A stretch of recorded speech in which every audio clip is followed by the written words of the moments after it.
वज़ीर-ए-आज़म आज़ाद कश्मीर सरदार तनवीर इलियास खान को नाअहल करार दे दिया गया हाई कोर्ट की तरफ से। आज़ाद कश्मीर हाई कोर्ट की तरफ से अब उन्होंने अपील की है सुप्रीम कोर्ट में, लेकिन वहाँ भी उनको रिलीफ नहीं मिल सका और उनसे जवाब तलब किया गया है, लेकिन फ़ैसला का वहीं है। और अब तो इमरान खान साहब ने भी मुशावरत की है कि जी इसके बाद अब किसको वज़ीर-ए-आज़म लगाया जाए आज़ाद कश्मीर का। तो ये सूरत हाल है, लेकिन अभी फ़िलहाल कोई बहुत ज़्यादा मुश्किल तहरीक इंसाफ के लिए इसलिए नज़र नहीं आती कि उनके पास क्लियर मेजॉरिटी वहाँ पर है सीट्स में। तो ये भी ख्याल किया जा रहा है कि शायद कहीं पीपल्स पार्टी का कोई वज़ीर-ए-आज़म ना आ जाए, लेकिन मेरे ख्याल में ऐसा होना मुश्किल है। मगर बहरहाल सरदार तनवीर इलियास खान साहब ने तकरीर की थी धमकी आमेज़, जिसमें उन्होंने जजेस के हवाले से या अदालत के बारे में कहा कि जी कुछ धमकियां दे दी कि जी फैसले यहाँ होंगे, कोई अफसर फैसला नहीं कर सकता, इस तरह की बात की। लेकिन मुज़म्मिल अब ये तो हो गया और ज़ाहिर है कि सरदार साहब अब परेशान भी होंगे कि फ़ैसला भी आ गया है। अब ना सिर्फ ये कि वो वज़ीर-ए-आज़म नहीं रहे बल्कि सीट भी जाती रही, अब वो मेंबर भी नहीं रहे आज़ाद कश्मीर की असम्बली के।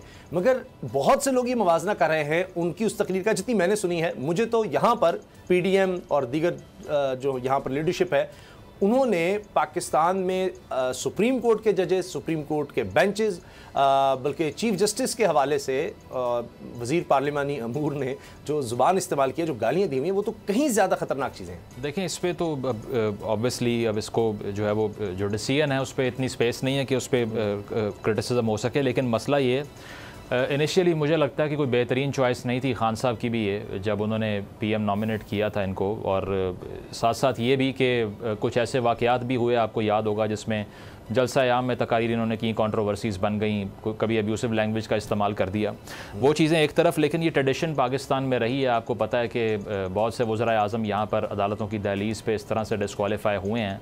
गिलानी साहब रिसेंटली हुए थे, पहले नवाज़ शरीफ साहब भी हुए हैं। गिलानी नवाज़ शरीफ साहब का कोर्ट में चले गए थे गवाही देने के लिए, तो वो बाद में रिग्रेट किया उस चीज़ को। तो ये पाकिस्तान में 47 से 58 तक 8 वज़ीर-ए-आज़म आए थे, आने 2 चाहिए थे।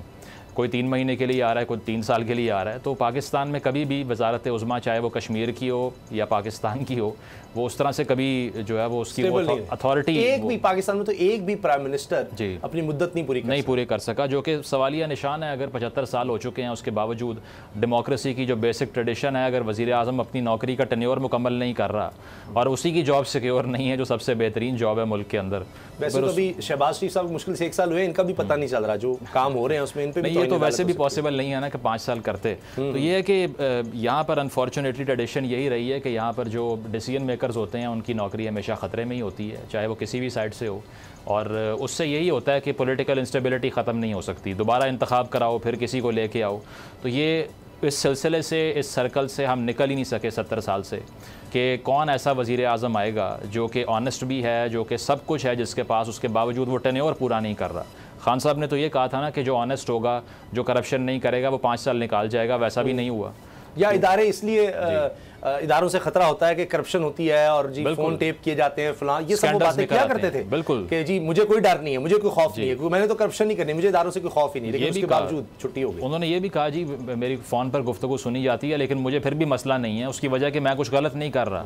तो उनको भी ये लेसन मिल गया होगा कि it's not about corruption in the longer run. बल्कि उनकी ऑडियोज बहुत सी आ गई, उसके बिल्कुल आ गई, साइफर भी आ गई, दीगर भी आई, और शहबाज शरीफ साहब के भी वज़ीर-ए-आज़म बने ही थे तब आ गई मरियम साहब और उनके आपस में। बिल्कुल। तो ये चीज़ यही है कि पॉलिटिशियंस को यहाँ पर फैसला करना पड़ेगा कि अल्टीमेट अथॉरिटी है किसकी। आप बैठें, आपस में बात करें और फिर डिसाइड करें कि क्या हमने पार्लियामान को जो है वो तक़वियत देनी है, इसको मजबूत करना है, या इसी तरह अपनी जॉब को बचाने के लिए अगर 3-4 साल लगा देंगे तो इशू कौन रिजॉल्व करेगा। इसीलिए इशू की सियासत होती नहीं है, असल मसाइल हल नहीं होते। उसकी वजह यह है कि पहला मकसद ये होता है वज़ीर-ए-आज़म का कि अपनी नौकरी बचानी किस तरह से है, हर वक्त इसी में लगे रहते हैं। तो ये एक ऐसा सर्कल क्रिएट होता है जिससे एक पावर पॉलिटिक्स के अलावा कोई गुंजाइश बचती नहीं है। और साजिशें होती रही हैं, अब भी होती हैं, आगे भी होती रहेंगी, क्योंकि जब तक आप रिफॉर्म नहीं करते, आप उन कवानीन को उठाकर बाहर नहीं फेंकते जो कि वज़ीर-ए-आज़म की कुर्सी को कमज़ोर करते हैं। अच्छा, इसमें एक ये भी बात की जा रही है कि ये बयाना तो हैं कि आज़ाद कश्मीर में भी और गिलगित बल्तिस्तान में भी, वहाँ से भी जनाब तहरीक इंसाफ की हुकूमत को ख़त्म किया जाए। अभी गिलगित बल्तिस्तान के वज़ीर आला पर बहुत से एतराज़ात अब भी हैं कि जी वो क्यों आ जाते हैं इमरान खान साहब से मुलाकात करने, उनकी सिक्योरिटी क्यों साथ आती थी, फिर IG को भी वहाँ पर बदल दिया गया। तो क्या इस तरह आपको लगता है कि PDM को कोई फ़ायदा हो जाएगा अगर वो इस सारे खेल में कोई फ़ायदा उठाने की कोशिश करते हैं कि जी तनवीर रियाज गया है, शायद कोई अब हम जोड़ तोड़ कर सकें और अपना प्राइम मिनिस्टर ला सकें। देखें, बिल्कुल वो मैं समझता हूँ कि उससे कोई फ़र्क इसलिए नहीं पड़ेगा कि असल गेम पंजाब की है। सारी डिबेट का सेंटर पंजाब है इस वक्त। इवन सुप्रीम कोर्ट से जो फैसला आया है उसका भी आपको पता है फोकस पंजाब ही है। केपी के बारे में वो परसों मैं सुन रहा था, कोई अभी तक वो दरखास्त पड़ी हुई है, कोई 250 रुपये की फ़ीस थी, वो जमा नहीं करवाई, इसलिए रिजेक्ट हो गया। तो आप ये देखिए कि इन इश्यूज़ पे उसको फंसाया हुआ है लोगों ने। अभी यहाँ पर पॉलिटिकल पार्टीज़ भी उसको लेकर सीरियस नहीं है। बिलावल साहब ने भी यही कह दिया कि असल गेम पंजाब की है, लाहौर की है। करोड़ों लोग हैं वहाँ पर, शोरिश सबसे ज़्यादा है। आए दिन फिर दोबारा हम देख रहे हैं दहशतगर्दों की तरफ से हमले हो रहे हैं पुलिस पर, और वहाँ एक इलेक्टेड गवर्नमेंट ही नहीं है। जब इलेक्टेड गवर्नमेंट नहीं है तो आइन के मुताबिक वो फैसले ही नहीं कर सकती कि क्या करने हैं। ऐसे ही है जी, नॉर्दर्न बॉर्डर पाकिस्तान आपने वो हक ही छीना हुआ है, और अब तो जब कबायली इलाके साथ आकर मिल चुके हैं तो और ज़्यादा ज़रूरी है कि जितनी जल्दी उसके इलेक्शन हो। लेकिन सीरियसनेस आप देख लेना, नॉर्दर्न बॉर्डर पाकिस्तान का जितना इनसिक्योर है, ऑपरेशन का भी ऐलान हुआ है, उसके बावजूद वहाँ अगर गवर्नमेंट नहीं है तो मैं समझता हूँ कि ऑपरेशन के बावजूद भी शायद उतनी स्टेबिलिटी ना आ सके। क्योंकि अगर फैसला साजी नहीं हो रही कि तालिबान को लेके अब पॉलिसी क्या बनानी है, बॉर्डर सिक्योर कैसे करना है, या फिर शहरियों की सिक्योरिटी कैसे इंश्योर करनी है। जितनी स्टडीज़ हुई हैं मुजम्मिल, उनमें यह है कि ये जो टेररिज्म है ये बहुत सी चीज़ों से जुड़ा होता है। उसमें आप इकोनॉमिक स्टेबिलिटी को लेते हैं, उसमें आप एजुकेशन को लेते हैं, उसमें आप डेवलपमेंट को साथ देखते हैं, जिसमें हम बल्दियाती निज़ाम, जिसको एक आम लफ्जों में कह सकते हैं कि ग्रास रूट तक आप लोगों को एम्पावर करें, वो सब चीज़ें इससे जुड़ी हुई हैं। और वो कुछ भी नहीं हो सकता जब तक आप वोट ही नहीं वहां पर हो सकेगा। वो होगा तो उसके बाद हम आगे बढ़ सकते हैं। तो नजर आ रहा है सामने लिखा हुआ है जुल्म मिटने के लिए दो चीजों से मिटेगा भाई। एक, अदल की कुर्सी पे जो लोग बैठते हैं ना, वो अदल के हिसाब से फैसले करने लगे। दूसरा, कौम निकल खड़ी उस जुल्म के खिलाफ, तो जुल्म खत्म हो जाएगा। या इन दोनों में से कोई एक चीज हो जाए या दोनों हो जाए। अगर 420 का मुकदमा था, उस वक्त अदलिया में जो लोग बैठे हुए केस देख रहे थे वो पूछते ना यार चीट हुआ कौन है। जब उनको दिखता कोई चीट नहीं हुआ, केस खत्म कर देते। तो जालिम जुल्म कर ही नहीं पाता।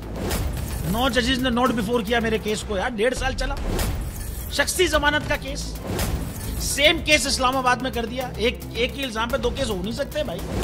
मतलब 60 दिन का वक्त होता है। 102 दिन के बाद मैं जीत गया, केस बरी हो गया। 102 दिन के बाद अपील फाइल की, एक्सेप्ट कर ली। नहीं करते ना एक्सेप्ट, खत्म हो जाता ना जुल्म यार। भरी अदालत में मुझे बरी कर दिया, फिर पता नहीं क्या हुआ 2.5 घंटे बाद का नोट बिफोर। मैं नहीं सुनता ये केस, खड़े रहते अपने फैसले पे, मिट जाता जुल्म। अल्लाह ताला ने बिठाया इस इन कुर्सियों पे इनको यार, ये अल्लाह ताला की तरफ से फैसले करने हैं।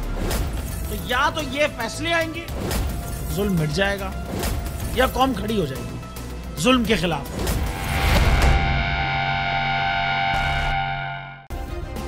सब्सक्राइब करें और बेल दबाएं ताकि कोई खबर रह न जाए।